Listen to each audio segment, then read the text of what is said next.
Welcome to Basic Brewing Radio for Thursday, March 21st, 2013. I'm James Spencer. Here at Basic Brewing Radio, we're all about home brewing. This week, Shawn Halstead from Mr. Beer talks about changes at his company and his product line, and Craig Hendry from Raise Your Pints in Mississippi brings us up to date on the successful legalization of home brewing in his state. If you're new to home brewing or would like to get into the hobby for the first time, check out our website, basicbrewing.com, where you can find archives of our audio and video podcasts and our DVDs to walk you through basic and more advanced brewing techniques. You can follow me on Twitter. My username is Basic Brewing, all one word. Also, you can find me on Facebook at facebook.com/basicbrewing.james. And our show page on Facebook is at facebook.com/basicbrewing. Thanks again to everybody clicking on the Amazon.com associate link on our basicbrewing.com site. Whenever you think of Amazon, think of us and click on our associate link first. It won't cost you any extra, and you'll be helping us to bring you this show. We greatly appreciate your support. We also have associate links for Brew Your Own magazine and the American Home Brewers Association on our site, too. You can find our Basic Brewing iPhone app on iTunes and our Android app on Amazon.com. We're on the BlackBerry podcast directory, and we're on the Stitcher app as well. You can check out our brewer's logbook at basicbrewingshop.com. In the front is a calendar that you can use to track your fermentations and plan your brews. The good thing about the calendar is that it's blank for the first time this year, so you have a full year of calendar pages no matter when you start your brewing year. And there is room in the back to log the details of up to 50 batches of brew. That's 50 batches of brew. And finally, if you want to put a tip in our tip jar, some coinage in our guitar case, you can go to basicbrewing.com/support. I've received requests from listeners for such a thing, especially from listeners outside of the United States who want to support this podcast but can't use the Amazon link, and the postage and duty on merchandise makes it very expensive. So this is an option to help keep all the good stuff coming. And I've been very surprised and humbled by the generosity so far. So thanks to everybody who has chipped in. You know, the intro gets longer every week, but at least I'm not telling you which audiobooks to buy or you should buy your postage. At least not yet. This week is a big week in our neighboring state of Mississippi. After 5 years of trying, the nonprofit group Raise Your Pints has finally succeeded in legalizing home brewing. They are the 49th state to do so. And to get the lowdown on the legislation, let's talk to Craig Hendry, president of Raise Your Pints. Well, Craig Hendry, welcome to Basic Brewing Radio, and congratulations. Thank you, James. Yesterday must have been a big day. How's your head this morning? Feeling great. It's a great feeling after a little over 5 years of working on it. You know, we finally got our goal and got the bill signed by the governor. Yeah. Now, what are the details? I mean, can you legally homebrew right now? No, it will not go into effect actually July 1st.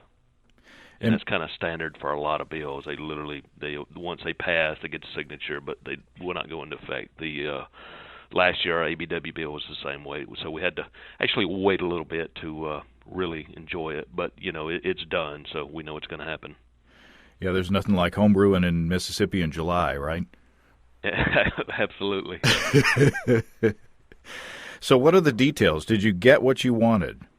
Yeah, we mirrored the language of this bill after the federal, of course. You know, we really didn't want to get into any kind of other tighter restrictions, so we mirrored it, you know, the 100 gallons per adult, you know, 200 per household, and we went ahead and kind of preemptively put in some language to limit it to dry counties because we anticipated some kickback, you know, if because you got these dry counties and these lawmakers are very protective of them, of who they represent, and so to just preempt that, we said, okay, well, you can only do it in wet counties, which is still a win for the state.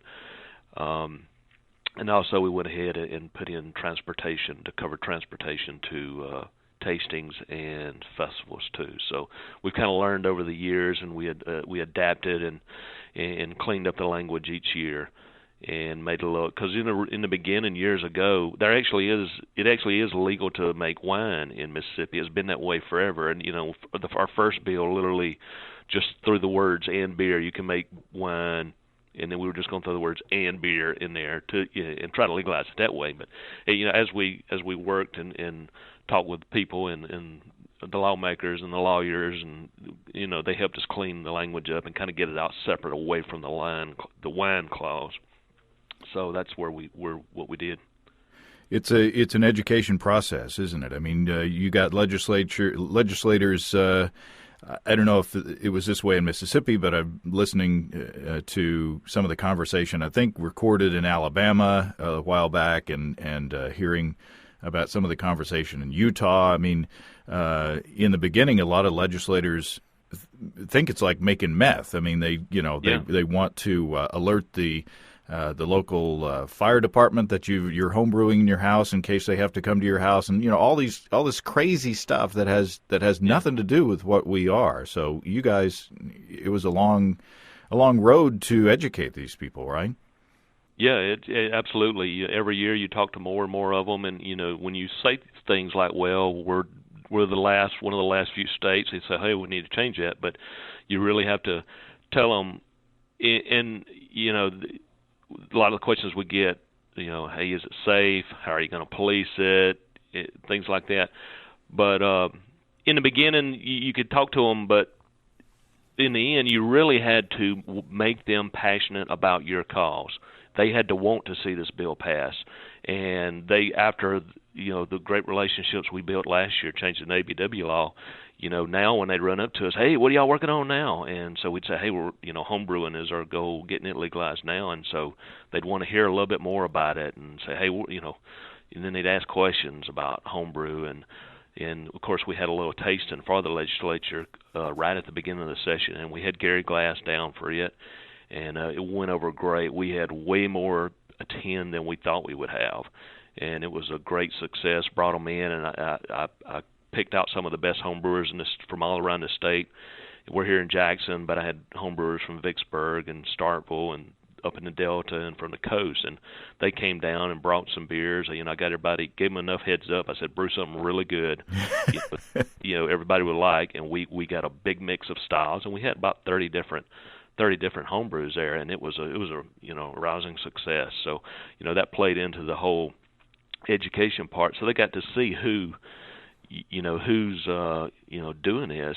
We had a couple of homebrewers with doctorates and master's degrees, and just a wide range of types of people. It's not just us living in a trailer park cooking meth and making homebrew. So you get them to understand that it's really just a hobby that people are passionate about. You brought in the pros this year. You brought in professional lobbyists. Did that make a difference? It absolutely does. We started, like I say, we're still amateurs at this, but we started out basically, walking up to the Capitol and saying, "Hey, we want to get bill change," and it like going back to they have to want to pass your bill, and in the end we realized we need a lobbyist up there helping us, because we all have day jobs and families, and we can't be up there all the time, and we can't meet with every lawmaker that needs to be talked to. And so we realized we needed the help, and that's when we finally incorporated as Raise Your Pints and started raising money, having events and selling T-shirts and pint glasses, just trying to raise enough money, because a lobbyist is very expensive. And once we had that money, we got good ones on the payroll, so to speak, and they worked solid for us for 2 years. Of course, last year we were working on the ABW goal, but homebrewing was our number 2 goal at the time. But the homebrewing bill kind of left aside. But literally, once the ABW bill last year was signed, then the primary focus became homebrewing. So they literally worked for us throughout the summer, throughout the fall, and then basically we were ready come this earlier this year to roll once the session started. So a lot of work goes on behind the scenes and during the off season, so to speak. And they did a great job for us. Is 2 gentlemen that work for us here in Jackson, and we got to see firsthand the job they do, And we learned that if you don't have somebody up there at the Capitol pushing your bill all along the way, because there's so many points, there's so many deadlines and so many ways for bills to fail, and you've got to steadily push it. And if they ever stall, they can literally die, within days if they don't keep constant, steady movement. And that, that's the way a lot of bills will just get killed. They'll just kind of ignore them and, let them die, and then they're out of the way and they don't have to deal with the bill. Yeah. So it goes back to that passion thing. They've got to want to see this bill too, see the bill passed too.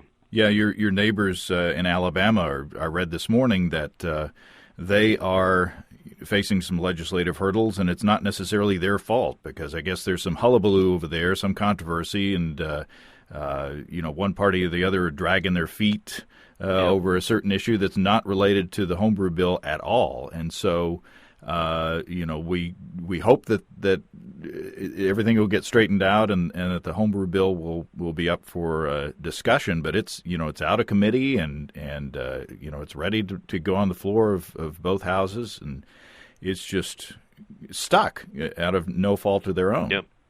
Yep. I think it was that way last year with them too. Well, maybe the fact that Alabama is now the last unlucky state in the country, maybe that will give some incentive to the legislators to, maybe pull the trigger, so to speak, and get it done this year. Yeah, you think so, but sometimes they have that mentality. Well, we don't want to be like everybody else, which is a sad way to look at things. But sometimes you run into that with some of the lawmakers. Well, all the best of luck to them, and congratulations to you. And what's next for Raise Your Pints? Are you done?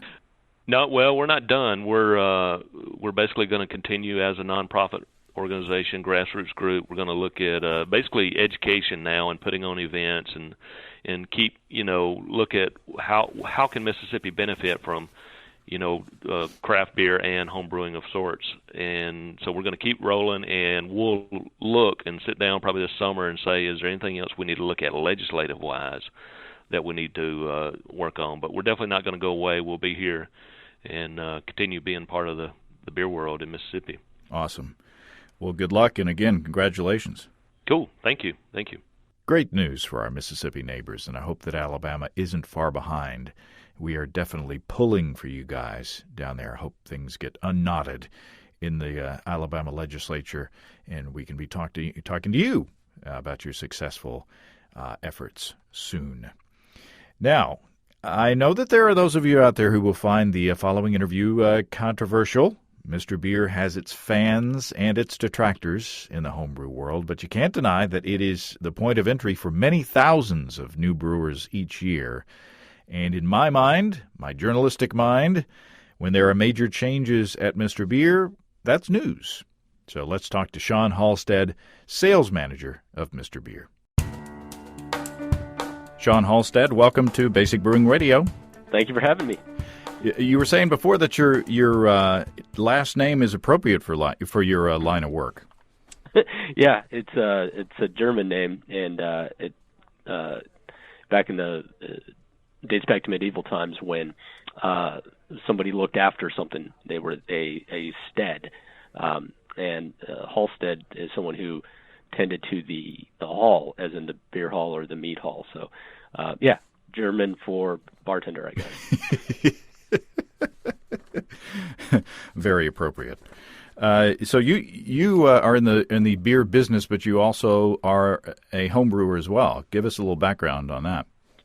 Okay. Well, I've been homebrewing for about 8 years now, and I started, ironically enough, with a Mr. Beer kit well before I was affiliated with the company, and I'm just kind of one of these guys that once I get started with something, I got to jump in with both feet. So I'm now an all-grain brewer. I do 30-gallon batches for fun, as well as partial extracts, full extracts. I even still use the Mr. Beer kit sometimes.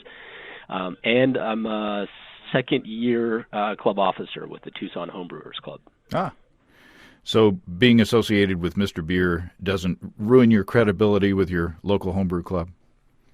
There's some eyes that get rolled every once in a while, but everybody in the club has a job of some sort. So some of them are military pilots, some of them are engineers, teachers, some of them are retired people.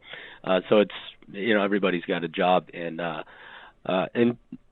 some of the newer 5-gallon stuff that we're coming out with, that actually is raising a few eyebrows with them. So what was an eye roll at some points, now all of a sudden I'm getting some people asking me, hey, can I get some of this or some of that, like the oxygen barrier bottles, and we're coming out with 5-gallon reusable Sankey kegs for homebrewers as well. So some of that stuff I'm starting to get some interest in as well. Yeah, I definitely want to talk about the new products.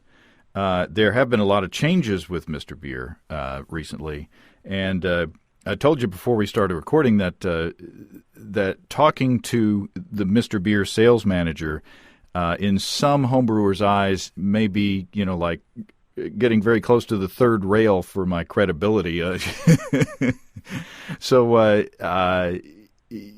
you were aware of the reputation that Mr. Beer has among some, especially experienced homebrewers. They say, they turn their nose up at the finished product. They say that it's in their eyes substandard, or they're afraid that if people get a Mr. Beer kit for Christmas, that when they try it and they don't like it, they'll think that all home brewing is bad. You've heard all the criticisms. How do you respond?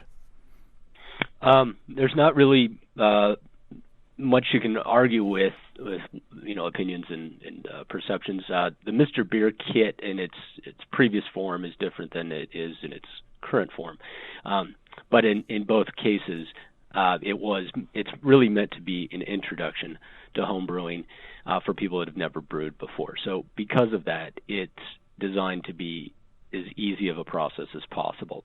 It's designed to be as affordable to purchase as possible. And the idea is we do want the beer to be good beer. Since Cooper's revamped the product, what they've done is they made some changes to the equipment, but the main change is to the ingredients themselves. The malt extract and powdered booster format is no more. What they've done at the brewery in Regency Park, South Australia, is they've replaced the booster pack, which was a dextrose maltose combination, with 54% more liquid malt extract. So what we have in the kits now is a pre-hopped malt extract with no sugar adjuncts in the process or in the finished product as well. And the end result is a much improved beer that somebody can say that they made at home. So it is an all malt product now.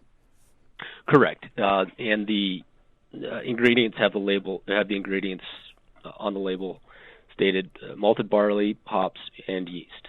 The only thing that is not included is the water somebody adds. Right.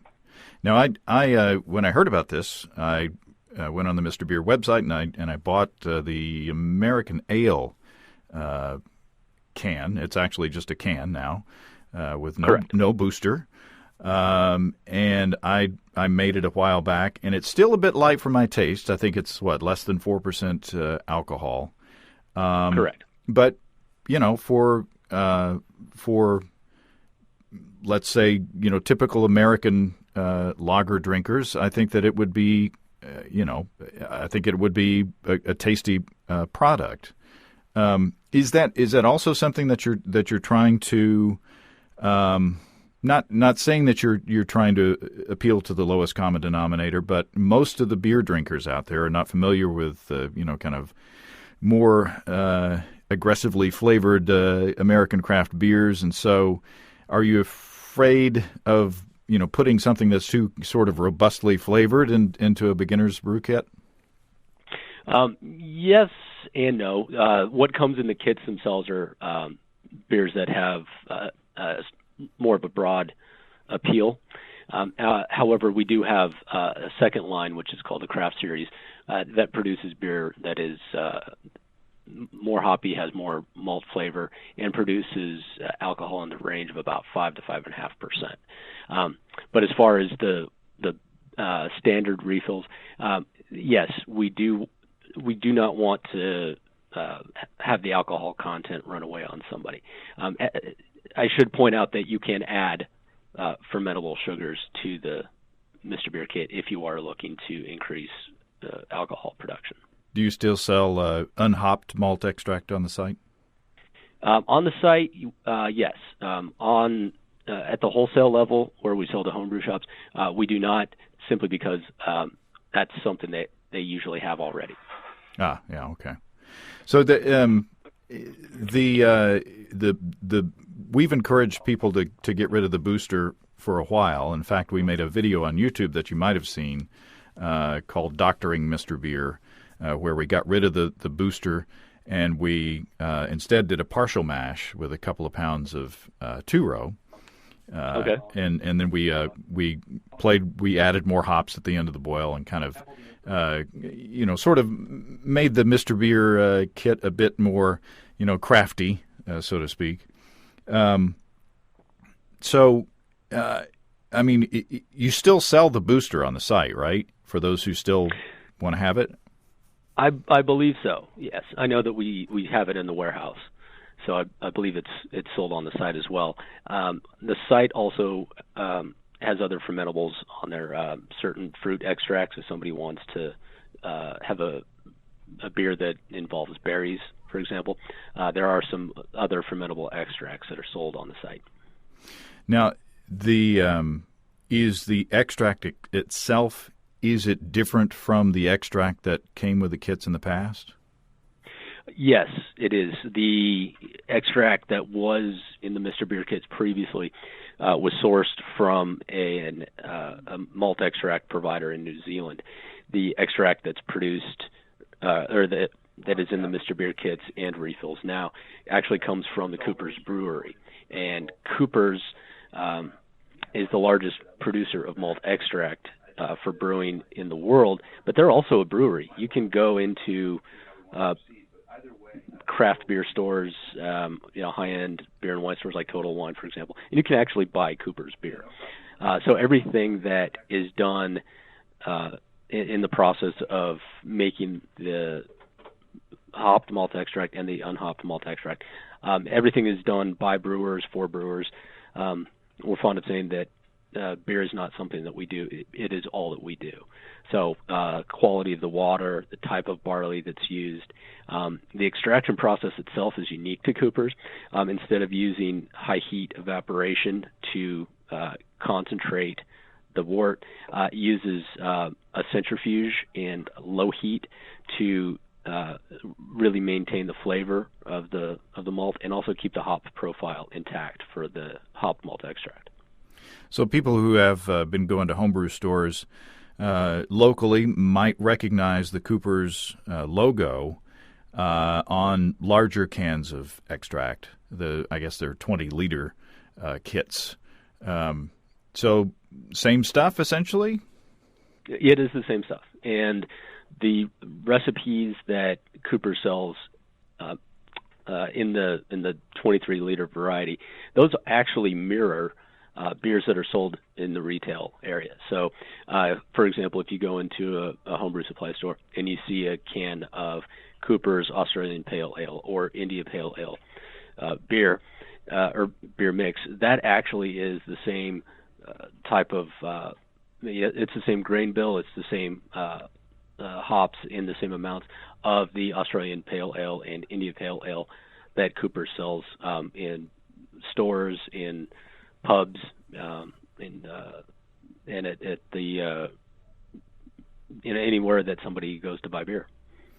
Now, you since Cooper's purchased Mr. Beer, it looks like you guys are sort of trying to, for lack of a better word, legitimize the Mr. Beer brand and kind of raise the bar a bit. And you're coming out with some new products, as you mentioned before. What are we going to see from Mr. Beer? Well, the Mr. Beer kit itself is going to remain true to its origins. It's going to be a 2-gallon variety, and it's just going to have a better beer ingredient and also an easier process. So that's going to remain somewhat unchanged. We're coming out with cider extracts later this year as well for both pear and apple. And what that's going to allow homebrew supply retailer to do is actually stock the consumable product if somebody wants to make a cider. So whether it's an apple or a pear cider, rather than having to stock whole apple product, they'll actually be able to have a stock 10-ounce bottles that are concentrated apple or pear juice minus any preservatives. And then that 10-ounce bottle will actually produce a gallon of apple product that can be fermented. So 2 bottles will make 2 gallons, 3 bottles will make 3, all the way up to 5 gallons or above, depending on what somebody's setup is. And tell us about the new kegs. The new kegs are they're kind of basic in design. It's one of these products where you look at it, you think, oh, why didn't I think of that? It's very similar to other items that are out there. There's a product called the Party Pig, which is a big bottle, essentially, that you can activate a CO2 pouch and draw from. There's also another product that's called the carbonator cap, made by a company out of Florida called Liquid Bread, where you actually can carbonate in the bottle itself using a ball lock fitting.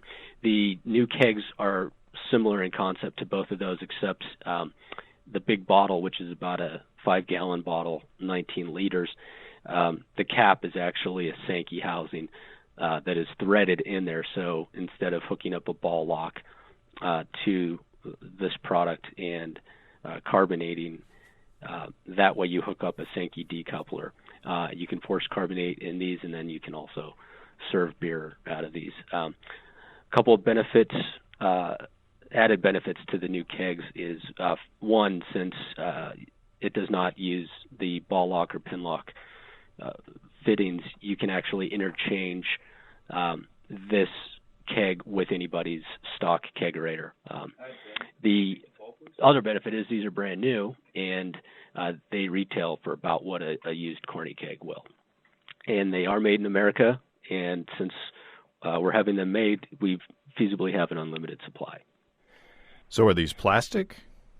Correct, yeah. There's 3 components to the keg. There's the inner liner, which is a PET bottle, so to speak. Then there's the Sankey housing and dip tube assembly, and then there's a jacket that goes around everything, keeps everything protected and together. So how do you open the top? Is it easy to get in there and clean? Yes, it's threaded, so you just unscrew it. Wow. So are you looking to replace the aging corny kegs of homebrewers out there?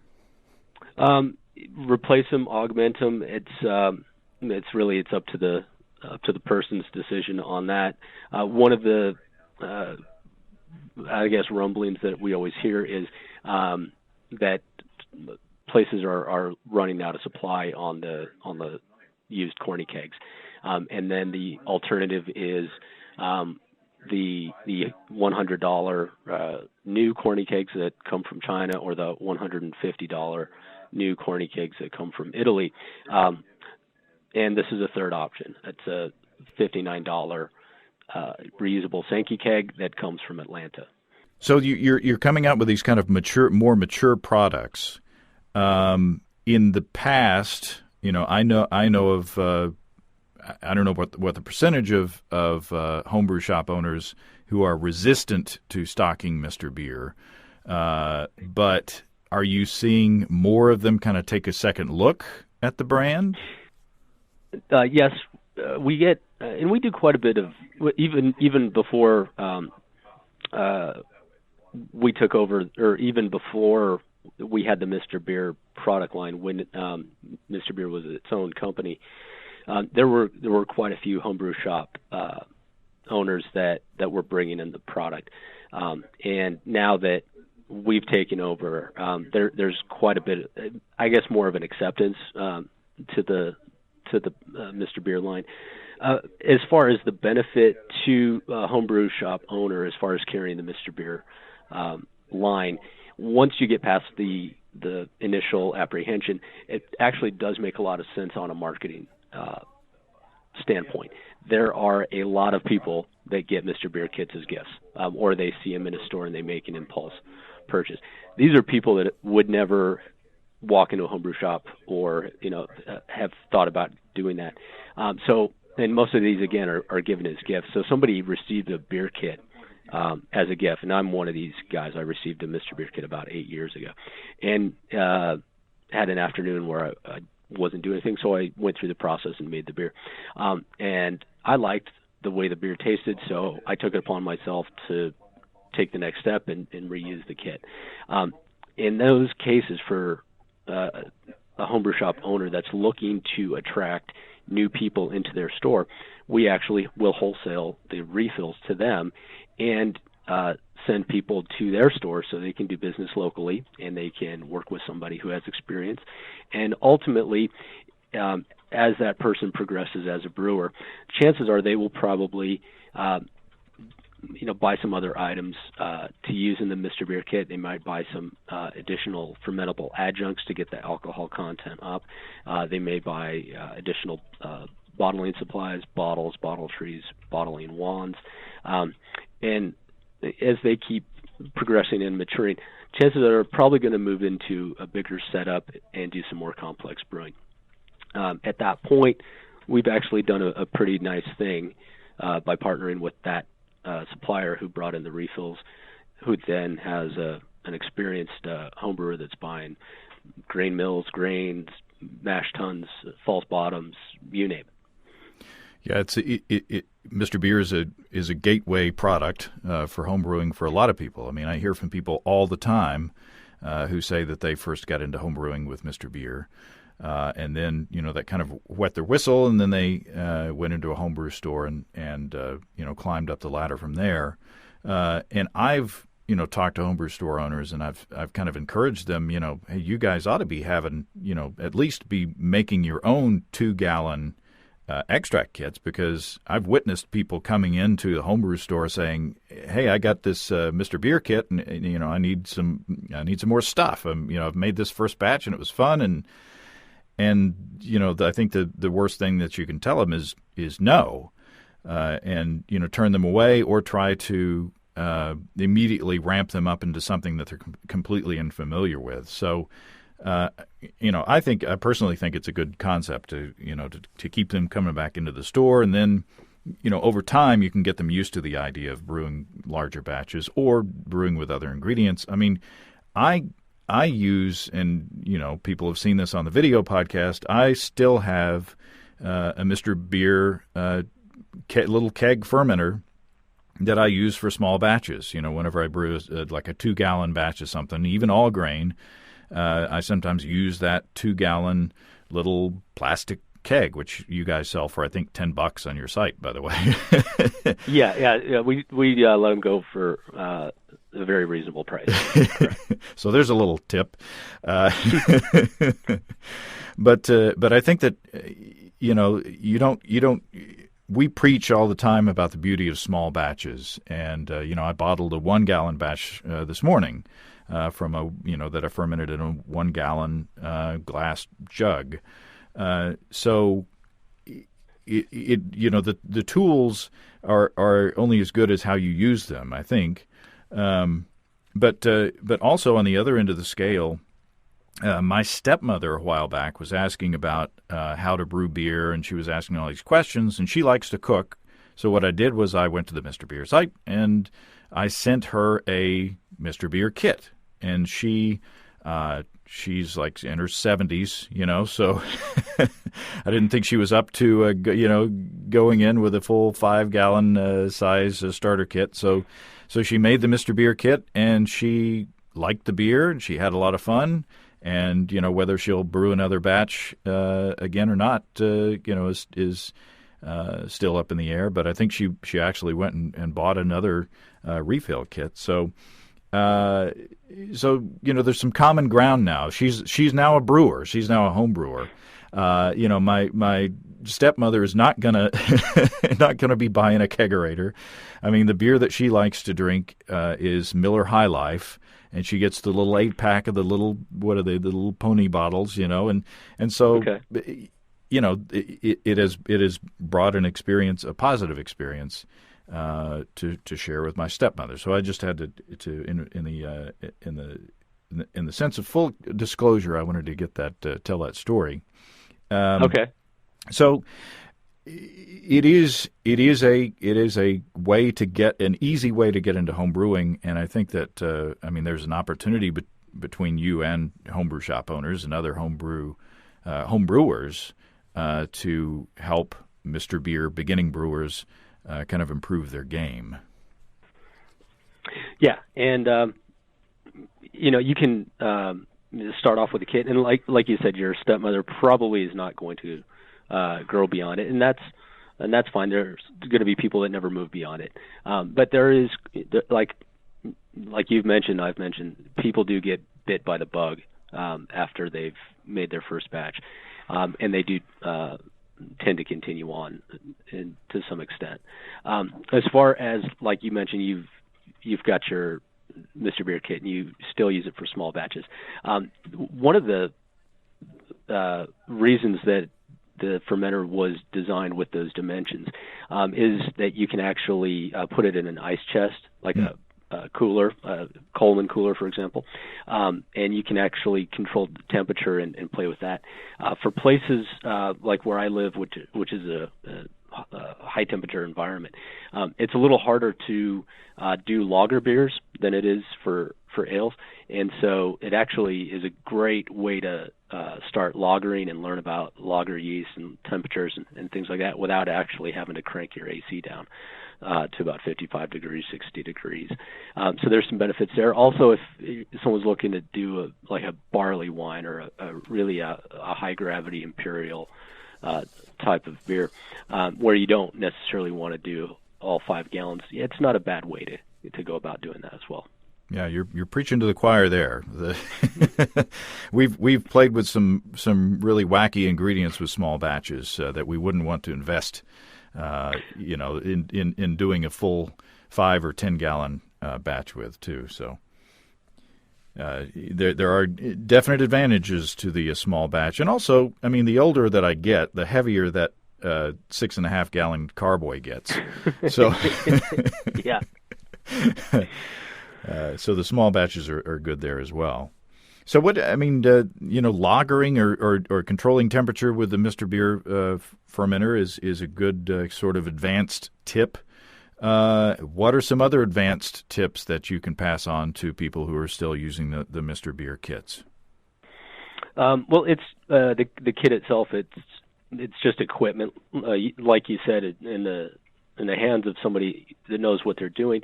It can be a great tool in the hands of somebody that doesn't. They're going to have problems. But lagering is one of the options. We actually have a staff of trained brewmasters here at the office that would be in a better position to answer things that you can do for advanced brewing. On the website, there's I think about 60 different recipes on the site that are variations of with ingredients and techniques to try different things. And these our brewmasters are actually available to talk via phone, live internet chat. You can email them, and these are people that have gone to universities to study brewing. It's not a Mr. Beer accreditation by any means. And you guys, on your website, you sell both the hopped and unhopped extracts. You sell hops, pellet hops. Correct. And you sell liquid and dry yeast as well. And I think that your liquid yeast is, I don't know if it's disclosed or not, but I think it's manufactured by a yeast manufacturer that we're all familiar with. And I think, you basically got everything on there except grains to play with.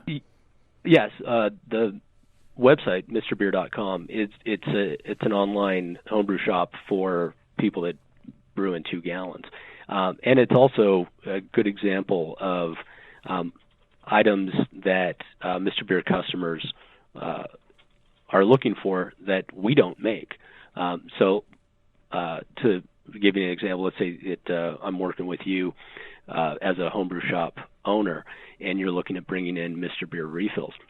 I'm actually going to direct you to the site and point out other items that are sold on there that should be merchandised with the Mr. Beer refill product.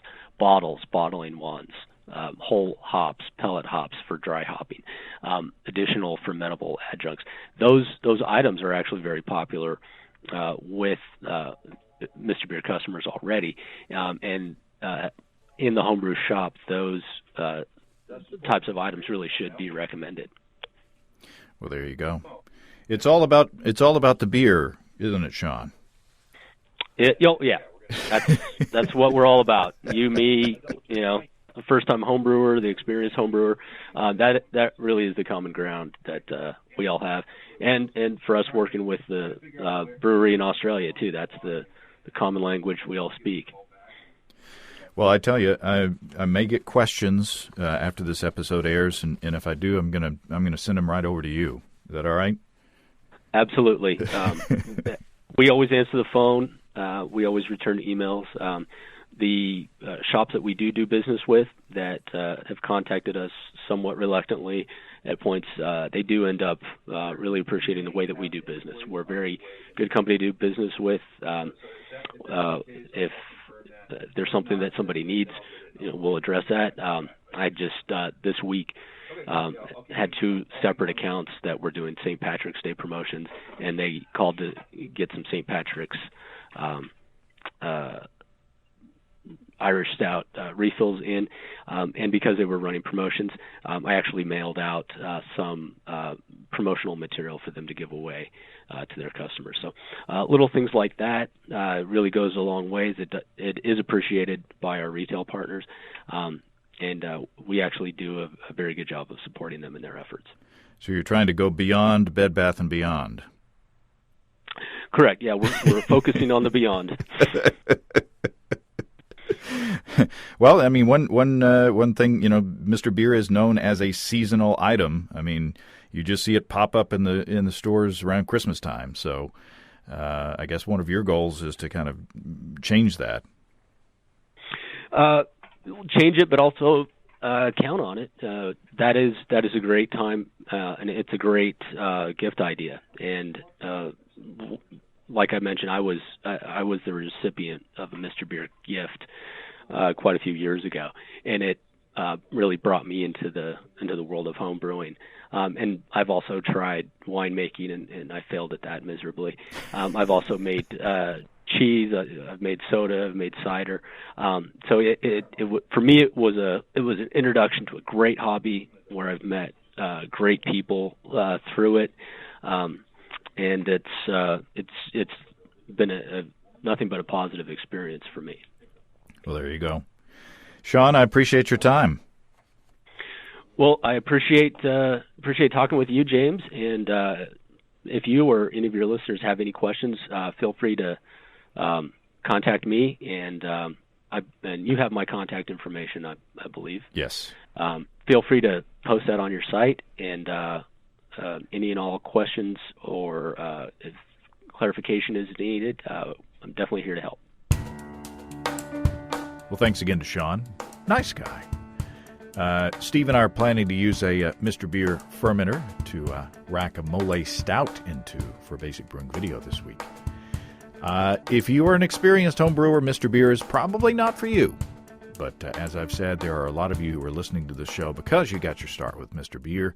And it's good to see the end of the booster. If nothing else, seeing the booster go bye-bye is a good thing. If you have brewing questions, show suggestions, or just want to say howdy, write to James at basicbrewing.com, or just fill out the contact form on basicbrewing.com. And please don't forget to tell us where you're from. Check out our new support link where you can throw us a couple of bucks. Throw us a couple of bucks into the tip jar by subscribing financially to our podcasts. We'd like to expand our coverage, and you can help. Be sure to check out our DVDs, Extract Brewing and Partial Mashing, Stepping into All Grain, Low-Tech Lagering and Decoction Mashing, and Introduction to Wine Kits. You can find them all on our website. We've got combo deals to save you a few bucks if you want to buy more than one DVD at a time. And you can check out our Basic Brewing shirts in the store as well. Our Brewers Logbooks are on the store, too. Keep track of up to 50 batches of beer. You can see a listing of the fine folks across the country who sell our DVDs on basicbrewing.com. If there isn't a vendor in your area, you can order them online in our online shop at basicbrewingshop.com. Thanks to everybody who's continued to click on our Amazon.com link. We appreciate the support there. Our featured products this week that were purchased through the link are Anatomy and Physiology for Dummies. Seems like that should be Anatomy and Physiology for smart people, but what do I know? And Matchbox Egg Hunt includes 3 mystery vehicles in plastic eggs. Cool. Thanks again, everybody. Remember, I can't tell who bought what, so no worries there. Just click on the Amazon.com logo on our site the next time you feel like Amazon shopping. We greatly appreciate your support. Don't forget you can also join the American Homebrewers Association and subscribe to Brew Your Own magazine through the associate links on basicbrewing.com. That's all until next week. Until then, thanks for listening, everybody. I'm James Spencer. Production help for Basic Brewing Radio and our website is provided by Kelly Dotson. Basic Brewing Radio is a production of Active Voicing. We'll talk to you next time, everybody. So long.